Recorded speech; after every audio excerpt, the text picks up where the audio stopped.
Now we're going to look at a C13 chord. But one thing I need to point out, we have our tertiary formulas, every other note, so it'd be 1, 3, 5, flat 7, 9, 11, 13. But we leave the 11 out because the 11 is the octave of the 4. It's going to clash with the 3. So remember, the only time that you include the 11th in your tertiary stacking would be in your minor family. You don't put it in on the majors, you don't put it in on the dominants. You'll see why in just a minute with the dominants. We just learned how to see a C9 chord as an E minor 7 flat 5 over a C bass. Now I've said many times, you don't need to worry about the root, bass player's got that. You don't need to worry about the 5th. That's one of those notes that's so strong in the overtone series that it doesn't have to be in the chord. So we're going to leave it out, and what that allows us to do is to play with that voice, meaning the string that that 5th was occurring on. When I played this E minor 7 flat 5, the 5 of the C, the G note, was on the first string. So if I raise that up, again it's the 5, I've raised it up a whole step, 5 and 6 are a whole step apart, so that's my 13th. And you probably recognize it, here's my C13 with the bass line in there, right? But I don't need to play that, I want just the top 4 voices, I'm not going to play the bass note.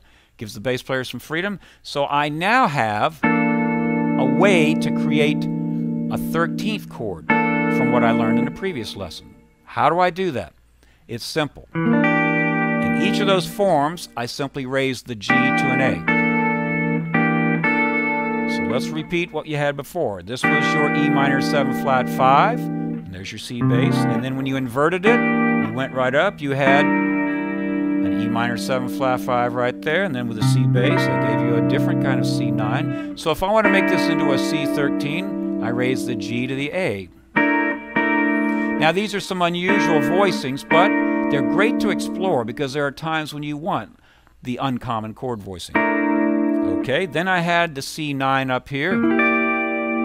I raised the G to the A. Oh, that looks familiar. And that's what's cool about this. In your career as a guitarist, you've learned a lot of fingerings, but didn't tear them apart and see them from the inside out and the slash chords and all that stuff. So as you go through, you sort of connect the dots with, oh, well, I knew this C13, I knew that. I wonder what was in between.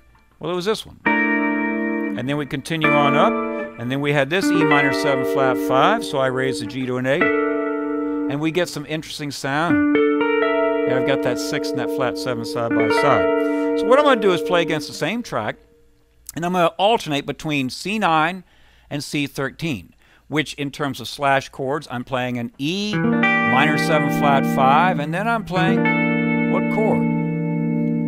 A G minor 6 9. Now you might say, why are we calling it a G? I'm going to explain that later on with chord synonyms. But if you see it as a G minor, and then there's your 9, so that's a G minor add 9, then I have the E, which is a 6, and you might say, hey man, slow down. All this rattling off of these theory numbers, it's making my head spin.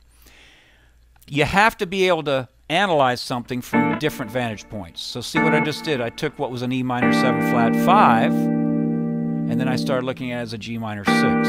So that means that I'm able to juggle the names or the numbers and the labeling of any given note. So this G is the 5 of the C, it's the flatted third of the E, it's the root of the G minor 6, and so on.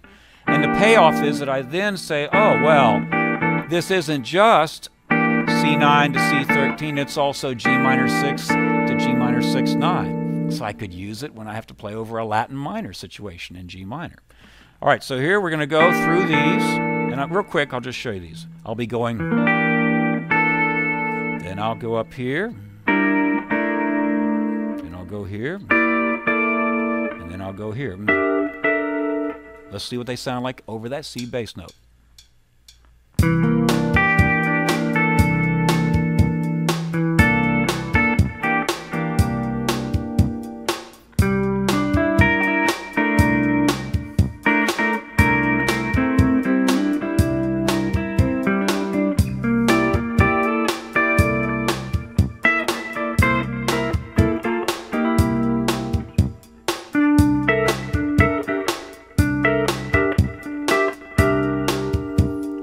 Couldn't help myself, I'm going to improvise, because when I hear these wonderful chords, I start wanting to create little melodies, and I encourage you to do the same thing. Don't just learn these as this fingering and this fingering.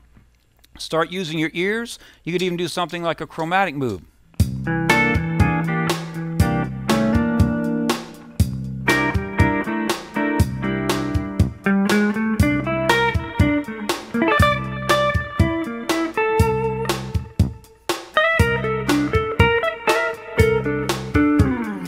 What did I just do? I started using these chords as figures for lines.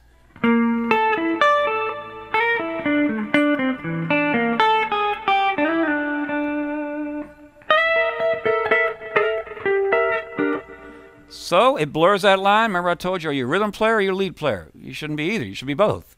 There shouldn't be any line defining the two. We want to be able to go back and forth and use the same information to service in both arenas.